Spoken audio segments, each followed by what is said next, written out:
No coração do país, a 45 quilômetros de Brasília, uma estação ecológica guarda importantes tesouros naturais. Ela se chama Águas Emendadas. Isso porque os rios nascidos na mesma região vão desaguar ao norte na Bacia Amazônica e ao sul na Bacia do Rio da Prata. Os seus 10.500 hectares são o único lugar do mundo em que vive um pequeno roedor. A Estação de Águas Emendadas é, ao mesmo tempo, um centro de preservação do ecossistema do Cerrado, de educação ambiental e de pesquisa científica. Veja na edição resumida do programa Eco Senado, da TV Senado. A Estação Ecológica de Águas Emendadas é uma unidade de conservação distrital. Seus 10.500 hectares de área preservada ficam numa região de forte pressão urbana no Distrito Federal. Por essas características, Águas Emendadas é um tesouro, onde ainda é possível observar e conhecer o Cerrado em toda a sua plenitude. Nesse ponto aqui em que nós estamos, fica o marco do divisor de águas aqui da Estação de Águas Emendadas. Do lado de cá, as águas correm em direção à bacia do Araguaia-Tocantins, que desemboca na bacia amazônica. Do lado de lá, elas correm em direção à bacia Platina. A Isabel Magalhães é geógrafa e educadora ambiental aqui da Estação de Águas Emendadas. Isabel, você podia explicar para a gente em que consiste esse acidente geográfico que a gente observa aqui na região de Águas Emendadas? Bom, Águas Emendadas é uma unidade de conservação, de proteção integral da natureza e conta com várias formações fitofisionômicas de cerrado. Nós estamos numa vereda de aproximadamente 6 quilômetros de extensão. Nós contamos nesse local com uma peculiaridade geográfica, o mesmo divisor que verte água para duas grandes bacias hidrográficas, a bacia amazônica e a bacia do Prata. O divisor de águas, ele é praticamente imperceptível, né? Se a gente observa a região, a gente vê uma grande planura, mas existe uma ligeira declividade em direção ao norte e uma ligeira declividade em direção ao sul. Só o suficiente para que os córregos dispersem em sentidos contrários. O córrego Vereda Grande, ele vai se juntar ao Maranhão, vai formar o Araguaia, vai formar o Tocantins e vai desembocar na Foz do Amazonas. E o córrego Brejinho, o Fumal recebe o córrego Brejinho, ele nasce dentro da unidade, encontra com o Ribeirão Mestre Darmas, que também nasce dentro da Estação Ecológica de Águas Emendadas, na maior lagoa natural. Vai formar o córrego São Bartolomeu, vai formar o rio Corumbá, já em Goiás, vai formando rios maiores até desembocar na capital da Argentina, Buenos Aires. Agora, Isabel, você estava explicando que a visitação aqui em Águas Emendadas, hoje, ela é extremamente restrita, não é? E que essa área aqui em que nós estamos é uma das mais sensíveis. Por quê? As unidades de conservação de proteção integral da natureza, como a Estação Ecológica de Águas Emendadas, nessa categoria nós temos a pesquisa científica, o trabalho de educação ambiental, né, e a proteção e manutenção da área.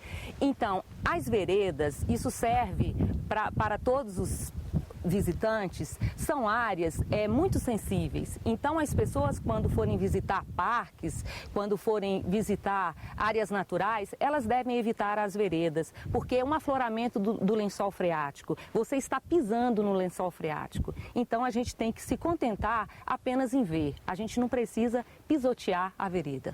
Fechada a visitação pública, a Estação Ecológica de Águas Emendadas se destaca hoje como um importante centro de pesquisa sobre as dinâmicas do Cerrado e as influências da ação do homem sobre este ecossistema.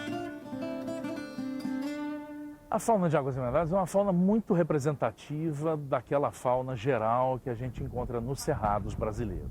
Para mamíferos, por exemplo, que é o meu grupo de atuação e que eu conheço melhor, se trata de aproximadamente 35%, 40% das espécies de mamíferos do Cerrado têm ocorrência em Águas Emendadas. Em relação a uma pequena espécie de roedor, a única área conhecida no Brasil e no mundo em que essa espécie ocorre na natureza. Então tem um ratinho lá, Cunzia fronto, que é um animal para o qual a única área que se conhece, que se sabe em que ele ocorre hoje na natureza, é exatamente a Estação de Águas Emendadas. O Cerrado é o segundo maior bioma brasileiro. Apresenta uma vegetação do tipo savana e uma grande biodiversidade, ameaçada, no entanto, pelo avanço das monoculturas, como a soja e a pecuária extensiva. Problemas que eu percebo aqui dentro da estação é a falta de conhecimento da população que está aqui mais próxima à unidade, né? Então, as pessoas entram para caçar, para pescar, fazem depredação do patrimônio público e algumas instalações que a gente tem aqui.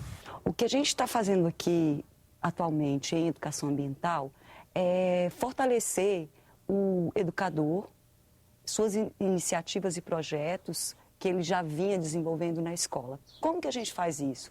A gente trabalha no repasse de metodologias que favoreçam a criação de grupos e o trabalho com projetos. Nas oficinas, a fragilidade e a importância do cerrado são discutidas. Em seguida, os professores desenvolvem ações para estimular nas crianças comportamentos em favor da preservação do cerrado e, em particular, do patrimônio de águas emendadas.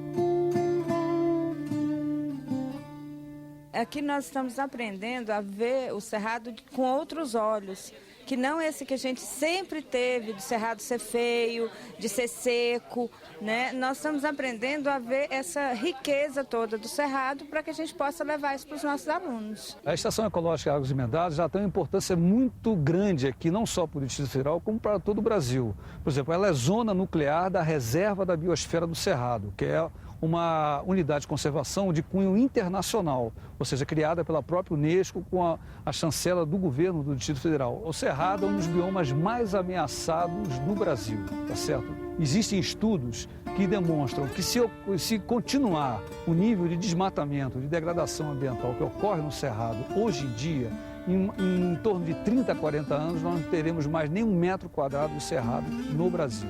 Por isso é um bioma que a gente tem que ter uma especial atenção.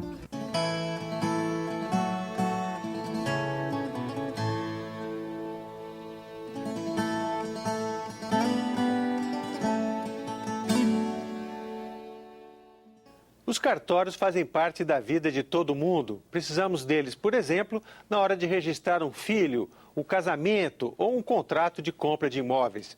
Desde a Constituição de 88, é preciso passar em concurso público para se administrar um cartório. Acontece que mais da metade dos 14 mil cartórios tem administradores provisórios. São substitutos que não fizeram concurso.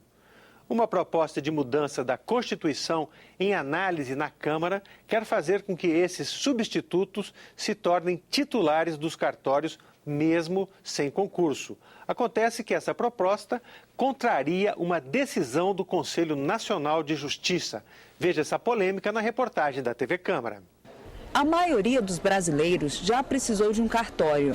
Além da certidão de nascimento, os 14 mil cartórios espalhados pelo país também emitem certidão de casamento, óbito, procuração, fazem o registro de imóveis e o reconhecimento de firma, entre outros. Mas apesar da importância desse trabalho, cerca de 7 mil cartórios têm administradores provisórios. São substitutos que não fizeram concurso, mas foram indicados para essa função pelos tribunais de justiça, entre 1988 e 1994. Um projeto de emenda à Constituição do deputado João Campos torna essas pessoas titulares dos cartórios, mesmo eles não tendo prestado concurso público, como determina a Constituição. É um pessoal que ocupa o cargo por designação dos tribunais, sem concurso público, mas por designação dos tribunais, agem de boa-fé, sob a supervisão da Corregedoria dos Tribunais e que, em função do tempo transcorrido, 15, 20 anos, isso se materializou. Só que o Conselho Nacional de Justiça publicou em janeiro a lista com todos esses cartórios que não têm titulares efetivos. E as vagas agora devem ser preenchidas por concurso. Os defensores do projeto de emenda à Constituição também dizem que a decisão do Conselho Nacional de Justiça vai prejudicar a população dos pequenos municípios. Isso porque, diferente do que acontece nas grandes cidades, os cartórios dos pequenos municípios têm um rendimento muito baixo e isso não interessaria aos concursados. Mas no governo federal já há um estudo para diminuir os custos dos cartórios que têm dificuldade financeira para manter o serviço. Estamos discutindo a ideia de ter uma unificação, um fundo nacional sobre isso. E o governo também pensa por uma política de inclusão social, que é a campanha do combate ao subregistro, de ter algum incentivo, de ter alguma compensação, seja em equipamentos e até no material das certidões, nós estamos avaliando fornecimento pelo governo para que esses serviços, que fundamentalmente são os serviços de registro civil, de nascimento e óbito. Então, com algumas outras medidas, podemos retirar uma eventual disparidade e ter essa compensação.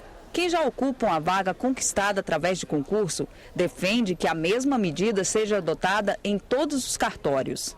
A importância do concurso público, basicamente, é um parâmetro para aferir a qualificação do profissional. Na Câmara, a proposta recebe críticas. A principal é que a PEC seria inconstitucional. O Conselho Nacional de Justiça está dizendo aos tribunais estaduais o seguinte: façam os concursos públicos. Como é que nós vamos aprovar uma emenda dizendo não, isso não vale, o que vale é a emenda não aprovar, vamos criar esses 7.800 cargos, vamos efetivar todos os substitutos como titulares. Quer dizer, não é possível uma questão como essa. Veja no próximo bloco. O hábito de leitura se espalha numa cidade do interior do Paraná. E em Cuiabá, uma exposição homenageia a água de uma forma bastante original. O Parlamento Brasil volta daqui a pouquinho.